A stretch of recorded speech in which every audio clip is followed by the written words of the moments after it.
చరిత్ర సృష్టించే టైం అయితే వచ్చేసిందండి. 50 ఏళ్ల నిరీక్షణకు రేపు తెరబడుతుంది. మనం చంద్రుడి మీదకి వెళ్ళి దాదాపు ఓ 50 సంవత్సరాలైంది. ఇప్పుడు 50 సంవత్సరాల తర్వాత మళ్ళీ ఆ ప్రయోగం అనేది మొదలుపెట్టింది.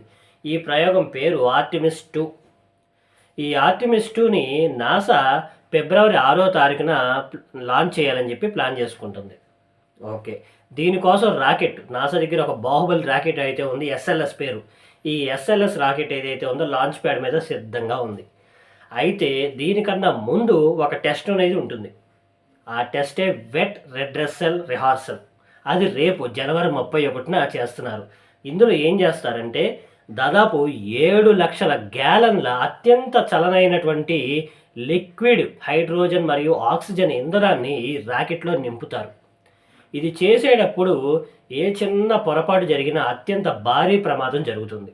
కాబట్టి నాసా దీన్ని చాలా జాగ్రత్తగా చేస్తుందనమాట. అయితే ఈ ప్రయోగం రేపు సక్సెస్ అయ్యిందంటే మాత్రం ఆటోమేటిక్‌గా ఫిబ్రవరి 6వ తారీఖుకి కౌంట్‌డౌన్ స్టార్ట్ అయిపోయినట్టే. సో ఫిబ్రవరి 6వ తారీఖున ఆర్టెమిస్ 2 అనేది స్టార్ట్ అయిపోతుంది. ఈ ఆర్టెమిస్ 2లో ఉన్నటువంటి ప్రత్యేకత ఏంటంటే ఇది 10 రోజుల ప్రయాణం. మనం ఇక్కడ నుంచి బయలుదేరుతాం, చంద్రుడి దగ్గరికి వెళ్తాం, మళ్ళీ రిటర్న్ వెళ్ళి ఇక్కడికి వచ్చేసేస్తాం. దీనికోసం నలుగురు ఆస్ట్రోనాట్స్‌ని సెలెక్ట్ చేసుకుంది. ఆ నలుగురు ఆస్ట్రోనాట్స్‌ని క్వారంటైన్‌లో పెట్టింది. వాళ్ళకి ఇవ్వాల్సినటువంటి ట్రైనింగ్స్ ఏవైతే ఉన్నాయో అవి నడుస్తున్నాయి. అయితే ఇంకొక ముఖ్యమైనటువంటి విషయం ఏంటంటే చంద్రుడి దగ్గరికి వెళ్ళి రిటర్న్ వచ్చేటప్పుడు ఎంత వేగంతో వస్తారంటే దాదాపు గంటకి 40,000 కిలోమీటర్ల వేగంతో వస్తారనమాట. అంటే ఇది ధ్వని వేగం కన్నా 30 రెట్లు వేగంతో అంత స్పీడ్‌గా మనకి రిటర్న్‌లో వచ్చేటటువంటి వేగం అనమాట.